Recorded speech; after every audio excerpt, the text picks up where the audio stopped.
I wanted to sit on a porch with my sister wives. In a little less than 2 weeks, Sister Wives will return to finish out season 19.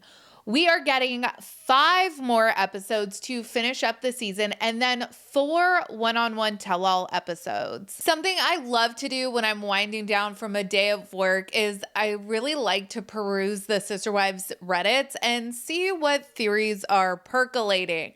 Let me tell you, Reddit sleuths are extraordinary. I'm not even joking. If local police departments employed Redditors, we likely wouldn't have any unsolved crimes. I mean, I think Reddit could probably conduct a whole lot more of a fair trial for Karen Reed, but I digress. Today, I want to talk about this post I saw, which discussed all the ways in which Robyn could have never made it as an OG wife. Christine was right. Robyn never really lived polygamy. She didn't have to. The sharing your husband of it all, the cramped living quarters, the staring poverty in the face, not knowing if you will have enough resources to provide for your children. Robyn never had to deal with any of these common problems that women in polygamy often have to deal with. We have a lot to talk about. Let's get into today's video.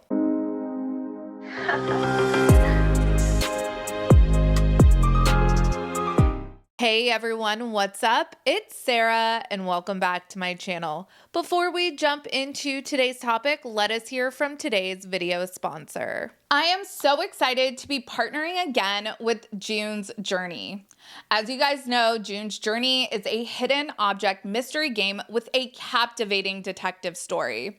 I'm really busy. I have 2 kids. I work full time. I do the YouTube-y things. I tend to take a lot on. This game is the perfect way to unwind after a busy day. I love that I get some free self-care that I can do in my pajamas that doesn't require me leaving the comfort of my couch. That all sounds right up my alley. June's Journey takes you back to the glamour of the 1920s. Each new scene takes you further through a thrilling murder mystery story as June Parker sets out to solve the murder of her sister. June is known for getting herself into tricky situations, so tag along as she solves her problems in her own witty ways. Download June's Journey for free by clicking the link below or scanning the QR code on the screen.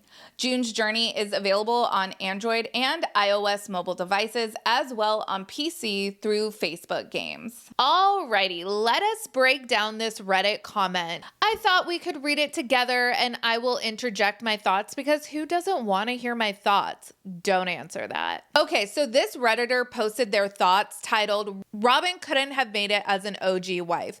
And they support their stance with 4 sub-points in how Robyn could have never hacked it in the early days with Mary, Janelle, and Christine. And those categories are living situation, money, work, and kids. Let us dive deeper. So when it comes to living situation, the original poster wrote, she married into the family and immediately was housed. The OG3 previously lived in trailers, all of them in one trailer. She couldn't have done that. I do think that at one point Robyn did live in a trailer, but she definitely never had to cram into any kind of tight quarters with her husband and all the other women he was banging. Oh, and all of the children that those relationships produced. Robyn is only willing to share square footage with the kids that she produced and inanimate children in the form of dollies. The fact that Robyn was able to come into this established family of 12, going on 13 with her 3 kids and get free room and board without having to bunk in Mary's living room, she is pretty lucky. Also, in regards to living situations, we know that from becoming Sister Wives that sharing a kitchen was a past point of contention between the OG3, and I know Robyn has been deemed too pretty to cook and all, but she also never had to schedule stove time in order to make her bomb lasagna. The next point brought up in this post was regarding money, and the original poster wrote, no bills paid, no contribution to the family pot. She was pretty insecure about it. In Robyn's own words, hoping everyone saw, quote, her value was helping with the kids. She even had funds later on to hire a nanny. Meanwhile, the OG3 took care of everyone's kids and contributed financially. One objective fact is that Robyn left her first marriage and came into this family with about, I think it was $30,000 in debt.